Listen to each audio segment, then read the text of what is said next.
Hello guys, it's me again. Magandang gabi, magandang umaga o magandang hapon. Saan man kayong mundo naroroon. And it's me again. Magbibigay po lang ako ng konting reaction, of course, sa bawat na napapanood ko, nagbibigay ako ng reaction. At focus lang po, hindi po to halo-halo kasi hindi naman po to live. Anyway, bago ang lahat, ay sinashoutout ko muna kay ating ama ng Kalingap, Kuya Bal Santos Matubang, Ate Edna Vlogs, Kalingap Rab, Ruel of Malalag, at Mighty Amy, at syempre sa aking thumbnail ngayon na si Edu, Kalingap Edu, hello sa iyo, and sa aking Team Organic, dyan, hindi ko na kayo iisa-isahin, ka-Team Organic, at syempre sa aking masugid na laging nakatanod, ang aking team tanod. Saludo ako, thank you sa support, thank you sa inyong pagmamahal na ipinagkikita sa akin at sa lahat ng mga charity vloggers at mga reactions. Thank you team tanod.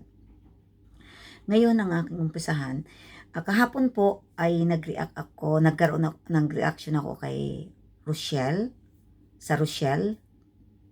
sa Team Rochelle. At siguro naman napanood ninyo ang reaction ko sa kanya na napaka-sweet, ganda niyang pagmastan silang dalawa, ang chemistry nilang dalawa. Very, sila, yung para bang tunay na, parang hindi mga teenager. Wow, ako pa lang hindi teenager, sorry. Sorry naman po. Nakakatuwa po at ika nga, eto, una muna, ang Rochelle, ika nga, si Ruel Malalag at si Rachel Morales. So, yan po ang aking thumbnail kahapon. Ngayon naman po, ang bibigyan natin ng thumbnail ay ang bibigyan po natin ng reaction ay si Edu and Beyonce. Nakita ko po kasi yung video ni Kalinga Prab na naghatid ng washing machine. Nagluto sila ng tinola. Talagang tawa ko ng tawa rin. Kasi itong si Edo talaga, kung yung the way na mag siya, yung parang brusco, yung parang style na, yung parang ganon, yung walang, kung sa ibang mga babae, hindi siya magugustuhan kasi ganun siya. Pero, alam mo yung talagang kung sino siya, ganun siya. Mapagbiro at sa pero deep inside kayong dalawa may chemistry din. Kaya subaybayan po natin ang nalalapit na magandang tambalan. Tambalan na talaga, love team na talaga. Ang EDC. Yeah. Nanggaling na po tayo kay Dudong Ruel and Rachel. Ngayon po ay si Edu and Beyonce. At siguro to bukas po or sa Saturday kasi nga kukuha ko ng bagong reaction about jump car. Kaya maghintay-hintay lang po kayo, lahat po natin bibigyan niya ng reaction. At sana naman po hindi porket isa-isa o tinatamnel ko sila o sila, lang po natin, suportahan lang po tayo. Lahat po tayo, wala po tayong pinipili na team. Wala po tayong pinipili na tayo po ay sulit kalingap. Inire-reactionan ko lang po ito dahil yung sa mga nakikita ko at naririnig ko at sa mga napapanood ko. Siguro sa bandarian, maglalive po ako para sa lahat. Pero ito pong mga thumbnail ko, isa-isa lang. Kasi konti lang po naman to, hindi naman po hindi mo po to mahaba. Magbibigay lang po ako ng reaction about EDC. Ayan po ang bagong team ng ng Team Kalingap na ni Kalingap Rab na talagang susunod na papatok. Ika nga.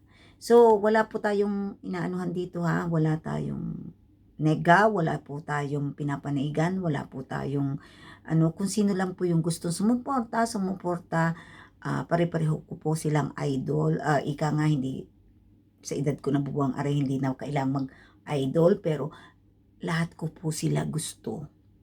Wala po akong pinipili. Kasi nandiyan po tayo. Pero yung pagtulong po sa Kalingap, nandiyan po ako, willing po akong tumulong sa kanila. Sa mga vloggers, at alam po yan ng aking Team Tanod, na gusto ko rin po makatulong kahit sa anong paraan. Pero sa pag-reaction ko, siguro dahil kailangan ko talagang mag-reaction, bibigyan ko po ng reaction itong kay Edo at saka Beyonce. Ang ganda-ganda po ni Beyonce, no?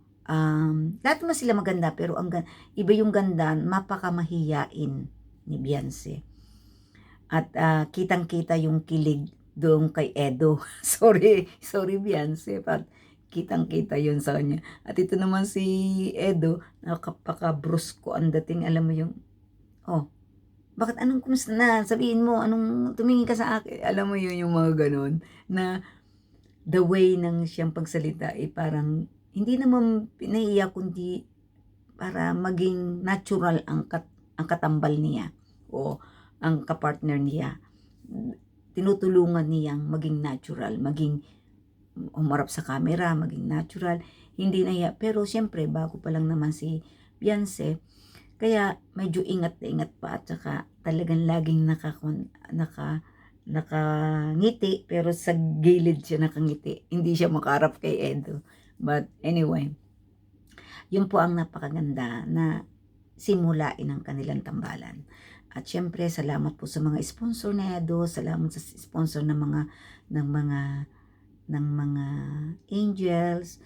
Kaya suportado lang po tayo, nanonood. Kung may kailangan po, sa Team Kalinga po kami po mga Team Organic, meron po kami kay Kuya Bal, at ayun pong sa mga naman, sa mga dati po sa mga reactor, meron po kaming contribution doon sa dati kay Direct Nuelsa. Ngayon yata po, meron na naman kami nagagawin para sa pangunguna ni Birador. But anyway, yun lang po ang aking talagang masasabi. Thank you Kalingap Rab, at thank you Kalingap Edu. Ang ganda rin ng chemistry niyong dalawa. Ang ganda na yung chemistry niyong dalawa. Sana maging matatag din kayo, katulad ng pagiging matatag ni Rochelle sa una. Mga basher, mga wag na lang yung intindihin, hindi niya mawawala sa inyo. Wag kang maging matatag kayo. Hindi nyo kasalanan ang magkaroon ng basher. Hindi nyo kasalanan, wala kayong kasalanan para magkaroon ng basher. Wala kayong kaya ipagpatuloy lang ninyo, tulad na nga, yung pinagdaanan ni Rachel, na nagkaroon ng mga basher, pero look at her, very strong woman, very strong girl. I mean, lady. Kasi hindi pa naman 18 siya, by pa. So, yun ang aking masasabi sa iyo, sa inyong dalawa ni Alam ko si Edo, okay lang kay Edo. Kasi wala namang masamang tinapay kay Edo eh. At si Edo ay patuloy na nag-scout, patuloy na tumutulong, patuloy na nagsusupport, na andyan lang sa K-Boys ni Kuya, ni Kalingap Rab. Kaya saludong-saludo rin ako sa iyo, Edo, sa iyong pag-scout na patuloy mong ginagampanan ang adhikain o ang mga gawain na ginagawa ng Kalingap. Of course, isa ka rin sa mga Kalingap, sa mga matubang, kaya sa part ni Ate Edna, kaya saludo ako sa iyo. At syempre, susundan po natin yan, sunod-sunod po yan. Nakalipas po yung kay Kuya Tata, kay Tata at Ma'am Josie, although of course, yung reaction ko po sa kanya ay para sa napasaya niya ang tao, napasaya si Nanay Josie. At sa susunod po, abangan nyo ang Jomcar na mag-aari reaction ako.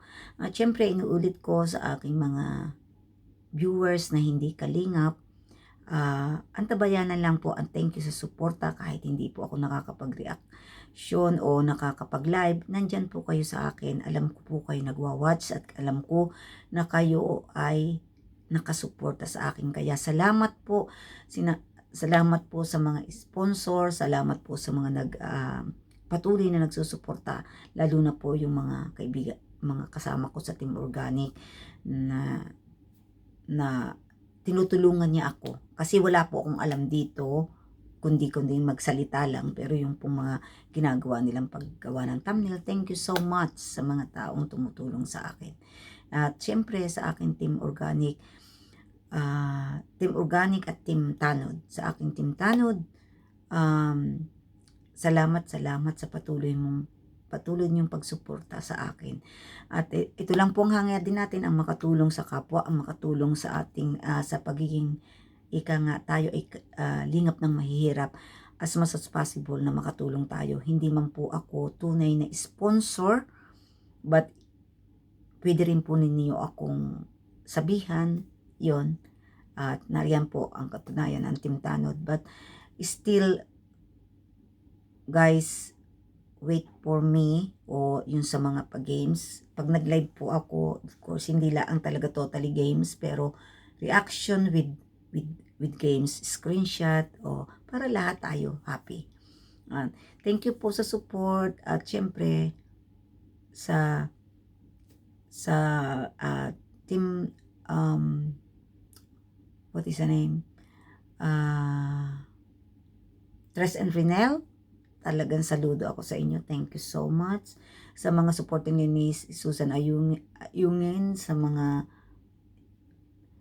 sa support ni Marley Guason, sa mga kay Vilma Antonio, basta lahat po, sa mga gin lovers, saan pa? Kay Marites Umblas, thank you. Thank you sa iyo. Thank you sa mga taong na nagsusupport na may nakalagay na Marites Umblas. So, thank you so much sa Team Banners. Thank you. Sa lahat po ng Team Tipaklong, thank you so much. At saludo po ako sa inyong lahat. Maraming salamat po. Enjoy guys. Have a good evening. And see you tomorrow. Bye.